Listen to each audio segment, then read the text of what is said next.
Imagine this. You are walking through a snow-covered alley in street Petersburg. It is midnight. The gas lamps flicker with a yellowish hue that can't quite push back the darkness. Every shadow looks like it's hiding something. Your boots crunch the ice as you pass shuttered windows, each one hiding a life, a story, a conscience at war. Then, suddenly, you see a man standing beneath a streetlight, thin, hunched, whispering to himself, as if speaking to a god he no longer believes in. His coat is tattered, his eyes wild, and in his trembling hand is a worn copy of the New Testament. You draw closer, and he turns to you. His voice is cracked and deliberate.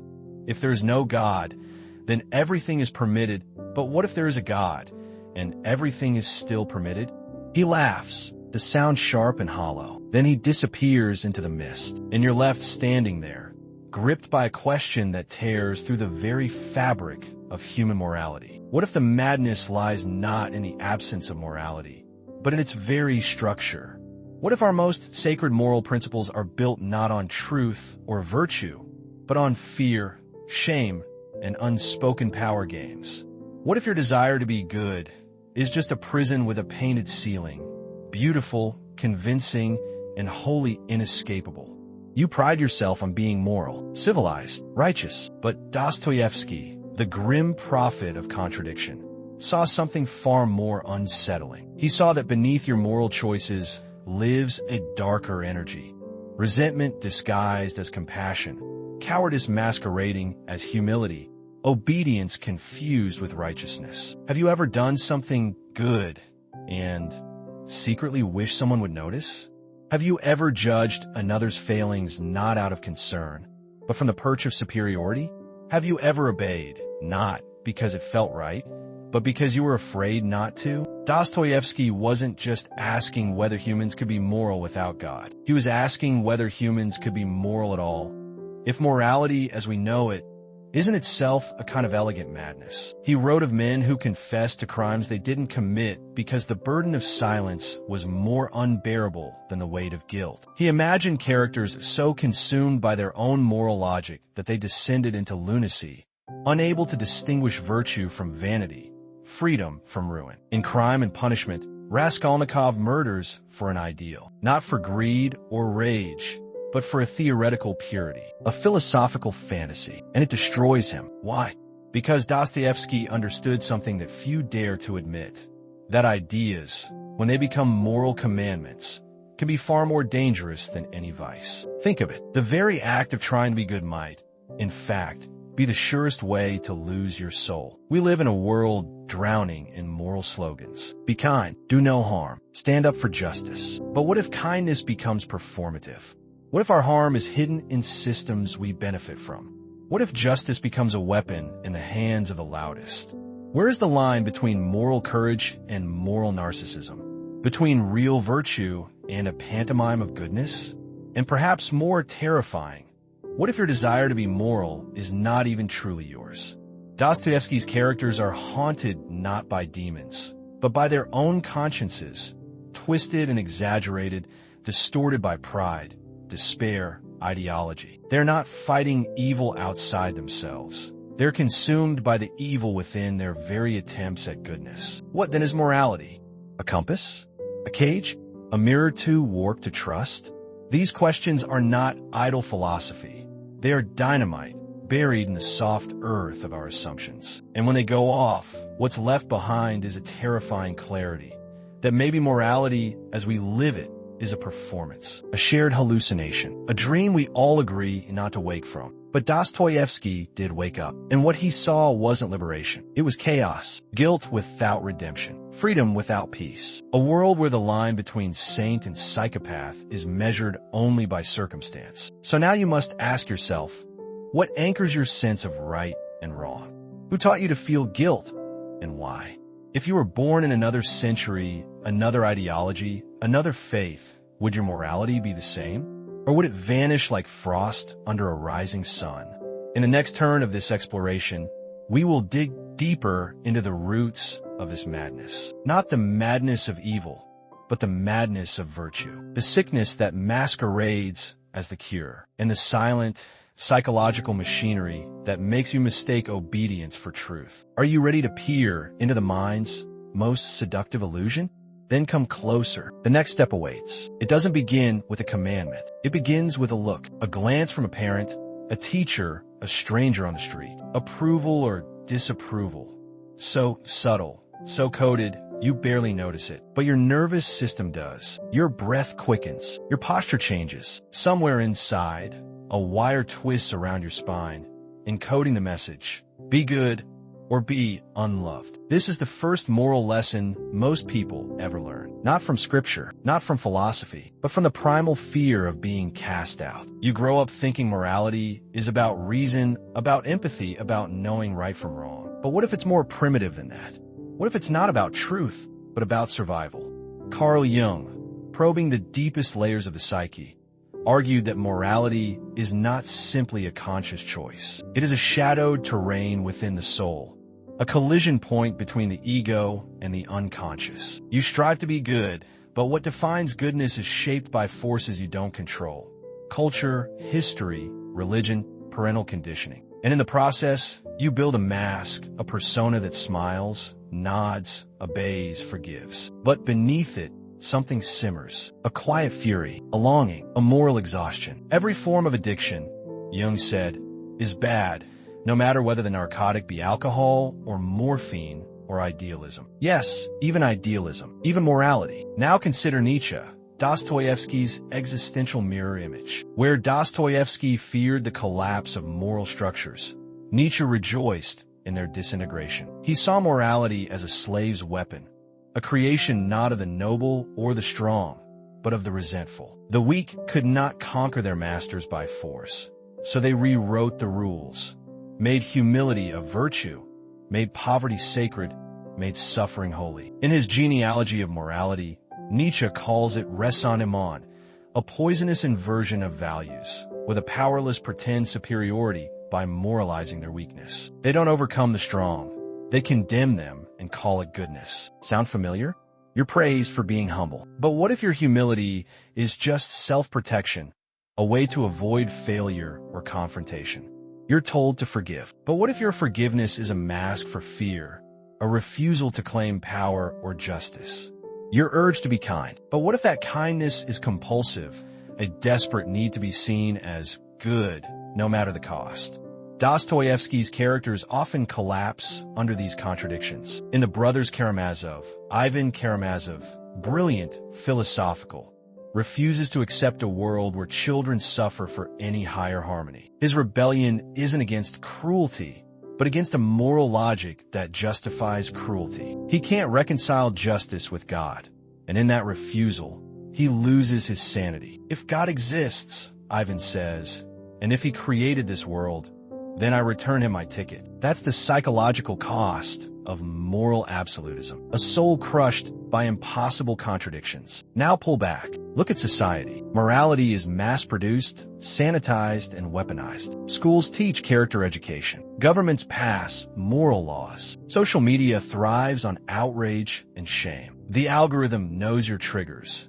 It feeds you enemies to hate, causes to signal, sins to denounce. You click, you post, you judge. Not because you understand, but because you must belong. Aldous Huxley once warned of a world where conformity is not enforced by tyranny, but desired by the masses. A society where people are programmed not to think, but to feel good about doing what they're told. And morality, especially the simplified, packaged kind, is the perfect delivery system. Imagine it.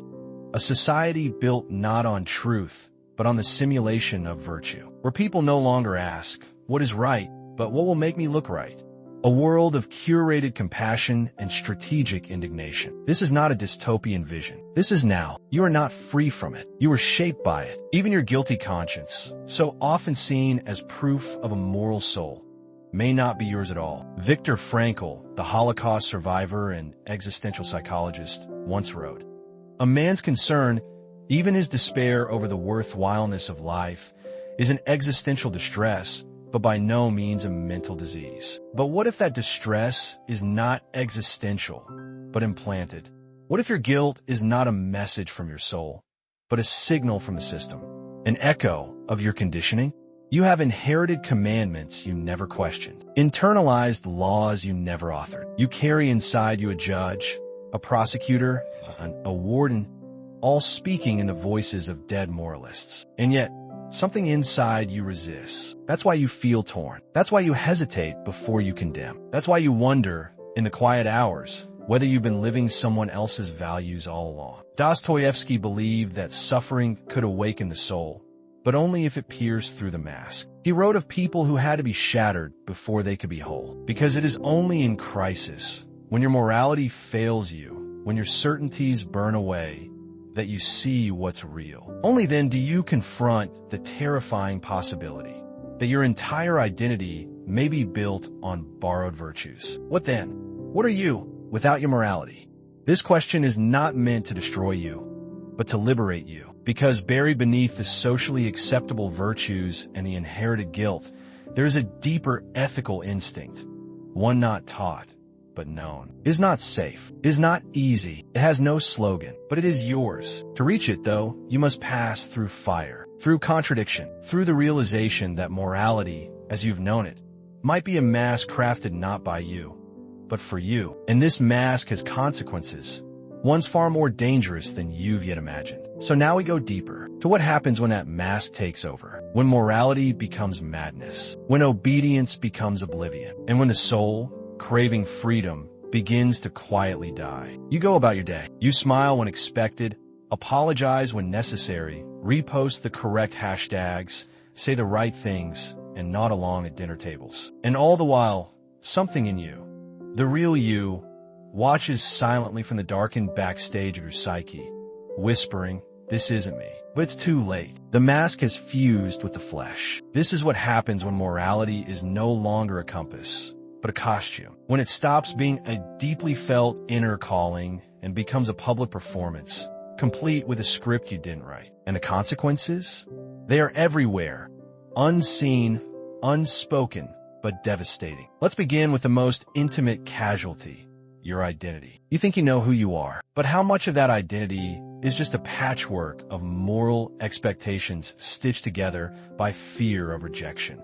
How much of your goodness is a shield, a way to ensure approval, not integrity? Neuroscience has revealed something chilling. The human brain is wired for conformity. The anterior cingulate cortex, the region activated when we make moral decisions, is the same one triggered by social pain, like rejection or shame. This means your brain experiences social disapproval almost like a wound. It hurts to go against the moral current, literally. So what do? You comply. You sacrifice authenticity for acceptance, and you call it virtue. But slowly, imperceptibly, this obedience hollows you out. Your instincts atrophy. Your moral muscle becomes flabby with disuse. You no longer ask what is right. You ask what is acceptable. You don't feel moral dilemmas anymore. You feel social risks. And when morality becomes risk management, the soul begins to starve. Now zoom out. Imagine millions of people doing this. Millions of walking masks, nodding, virtue signaling, moralizing from platforms, policing each other with the precision of panopticon guards. What kind of world does that create? A world where conscience is outsourced to algorithms, where outrage becomes currency, and virtue becomes theater, where people are no longer guided by a desire for truth, but a fear of cancellation, where disagreement is treated as evil and nuance is burned at the stake of tribal purity. This is not an exaggeration. It's a psychological reality. Consider moral licensing, a cognitive bias that allows people to do immoral things once they've convinced themselves they are good people. Studies show that those who feel morally superior are more likely to behave selfishly, lie, or rationalize cruelty, because their moral capital gives them a license to do so. This is Dostoevsky's prophecy. In Crime and Punishment, Raskolnikov justifies murder because he believes he is morally exceptional. In The Grand Inquisitor, the Church rejects Christ himself in favor of a system that keeps people obedient and docile. It's not evil masquerading as virtue. It's virtue weaponized into evil. And it's not just in novels. Think of the bureaucrat who signs papers condemning innocence because he's just doing his job. The influencer who shames others online to boost her own activism brand. The teacher who punishes a child for nonconformity, not violence. The citizen who stays silent in the face of injustice, because speaking would be too political, all morally justified, all ethically dead inside. This is the madness of morality. When a moral code becomes detached from reality, from compassion, from inner truth, and becomes an idol, a golden calf of goodness. And here lies the final consequence: alienation. From others, from truth, from yourself. Because if you always say what you're supposed to say, believe what you're supposed to believe, and condemn what you're supposed to condemn, eventually, you forget how to truly feel. You lose access to the raw, painful, beautiful ambiguity of human existence. You stop asking questions and start reciting answers. And when your mind becomes a script and your heart becomes a stage, something holy is lost. Dostoevsky didn't just warn of this. He lived it. As a young man, he was arrested for belonging to a group that read banned books and questioned authority. He stood blindfolded before a firing squad, seconds from death, before being pardoned at the last moment. That brush with state-sponsored morality scarred him forever. He had seen the machine, the moral machinery that kills in the name of order, and he never trusted moral systems again. He saw what happens when people worship rules over humanity, obedience over love. And he wrote his books as a warning, a scream, not just about the loss of faith in God, but the loss of faith in moral clarity itself. Because life is not clear. It is messy, paradoxical, tragic, and full of contradictions that no rulebook can resolve. And when you force it into tidy moral categories, you don't purify it. You deform it. You become like the character of Ivan again, crushed not by cruelty, but by the unbearable weight of a morality that no longer makes sense. A morality that punishes not just the wicked, but the free, the thinking, the strange, the real. And yet, even as this system grinds on, even as your brain complies, your conscience calcifies, and your voice gets quieter, there's still a sliver of rebellion left in you. That quiet question, is this truly who I am? That hesitation before you like a post, the anger you feel when someone says the truth but is punished for it, the guilt you carry not because you sinned, but because you betrayed your own insight. These are signs that your soul is not dead, only asleep, and it is waiting, aching, for a different kind of morality, one not based on compliance or conditioning, but on courage, a morality born not from fear, but from freedom. And now, the question is no longer what went wrong. The question is, how do you break free? You wake up one morning, and the illusion doesn't hold. Something tears. It's subtle at first, like a seam splitting at the edge of your vision. The coffee tastes wrong. The small talk tastes like dust. And when someone praises your kindness or your values, you don't feel proud. You feel sick because suddenly it's not enough to look good. You want to be real. That moment is the beginning of rebellion, but not the kind of rebellion you've been sold. No raised fists, no slogans, no hashtags. The true rebellion is far more dangerous. It begins within. It begins when you stop playing the moral theater, when you refuse to parrot the consensus. It begins when you choose to confront the chaos rather than hide behind the rules. Dostoevsky's characters didn't merely question the world. They dismantled the foundations of their own inner prisons. Take Raskolnikov, for instance, a man who believed he could transcend morality, who committed a murder to prove his superiority, and was shattered by the weight of his own guilt. His crime wasn't the act itself. It was the lie he told his soul. That reason could replace conscience. He tried to rebel without truth, and he failed. So how do you rebel with truth? It starts with something deeply uncomfortable, the abandonment of certainty. You must be willing to stand in the storm of unknowing, to admit, like Ivan Karamazov, that everything is permitted if morality is just a system we invented. But instead of despairing, you go deeper. You ask, what if morality isn't something we inherit or perform, but something we create?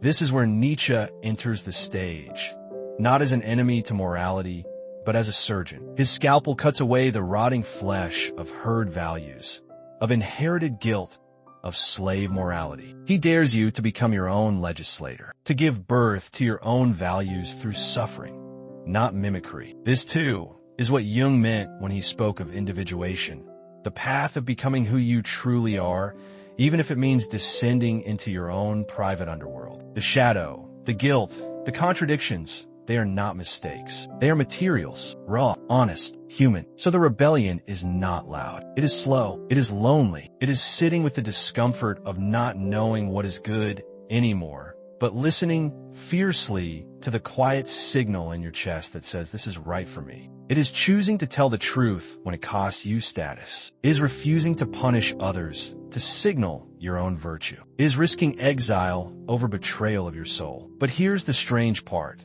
The deeper your rebellion, the gentler you become. Because once you stop posturing, once you stop trying to prove your morality to others, you begin to truly feel for them. Not as roles, not as moral symbols, but as flawed, hurting, radiant beings. Dostoevsky understood this better than anyone. In his world, the most broken characters are often the most compassionate. Sonia, the prostitute who gives everything to others without judgment. Prince Mishkin, the idiot whose pure heart cuts through the world's cynicism like a blade of light. These are not saints by design. They are saints by pain. They have suffered into clarity, and you must do the same. This rebellion also means returning to something ancient, the voice of conscience, not as a cultural implant, but as a personal compass. Not the voice of, what will people think, but the voice that whispers when no one is watching.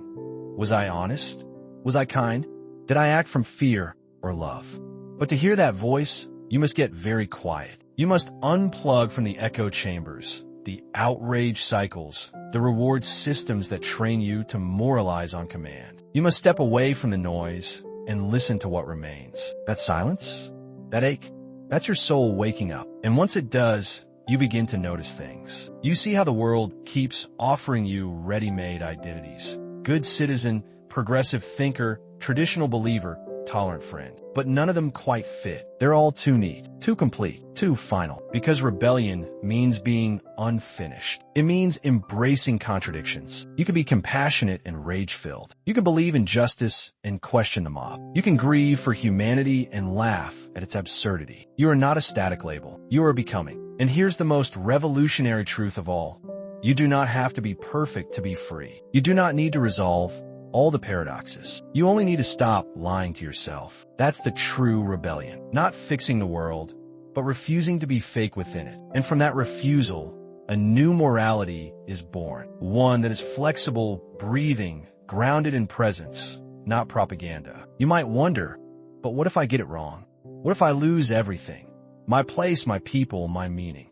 And the answer is, you might. That's why this path is not for everyone. But what you gain in return is beyond calculation. You gain a self that is real, a soul that is yours, a voice that doesn't tremble in the wind of public opinion, and the capacity to love, truly love, not out of obligation or image, but out of fierce, burning choice. You begin to see others, not as allies or enemies, but as fellow rebels, each on their own journey through the maze of morality. And in that recognition, something radical occurs. Not judgment, not superiority, but grace. A kind of grace that has no rules and no rewards. Only the sacred hush of seeing someone, really seeing them, through the fog. So now you know, the madness of morality can be broken, but only if you're willing to walk into the wilderness. Alone, uncertain, but awake. And what lies at the end of that path? What is the final, most powerful truth that makes all the madness make sense? Imagine walking to the edge of a cliff, the wind biting your face, your feet planted firmly on the rocky precipice. Below, there's nothing but a vast, swirling fog, the unknown, the abyss. But as you stand there, there's something else, something you can't quite explain. The closer you peer into the mist, the clearer it becomes. It's not just fog. It's not an abyss. It's something much deeper. And that's when you realize the truth was never what you thought it was. It wasn't a set of rules. It wasn't a destination. It wasn't a thing that could be grasped, pinned down, controlled. The truth was always the space between. The space between the chaos and the clarity. The space between the mask and the face. Dostoevsky's world was full of torment, of struggle, of souls torn apart by moral uncertainty and the crushing weight of right and wrong. His characters bled on the page, writhing under the unbearable tension of trying to reconcile their humanity with the world's expectations. But here's the thing that Dostoevsky understood better than anyone else.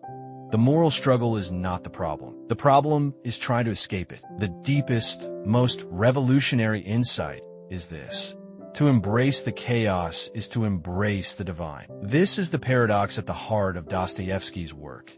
The truth that can't be controlled, the morality that can't be boxed in, is not a curse. It's a blessing, and only by surrendering to it, by acknowledging the confusion, the messiness, the paradoxes that are life, do you truly step into the freedom to create your own meaning. You see, the more you grasp at certainty, the more it slips away. The more you cling to moral absolutes, the more you lose sight of the humanity beneath them. But when you let go of the need to define, to control, to be right, you open up to something far more powerful than conventional virtue. This is the gift Dostoevsky gave us through his tortured, paradoxical characters. The acceptance of suffering as part of the divine struggle. Not because suffering is good in itself, but because it is human. It is what makes us real. And in that reality, you discover your truest self. Not by following the formula of goodness, but by creating it moment by moment. Think of Sonia in Crime and Punishment. She's a prostitute. She's an outcast. She's living in a world that has discarded her. But instead of following the moral order that condemns her, she becomes the light that saves Raskolnikov. It's not her purity that saves him. It's her willingness to love despite everything. To show up in the midst of chaos with an open heart. A heart that refuses to play by anyone's rules but its own. This is what Dostoevsky understood.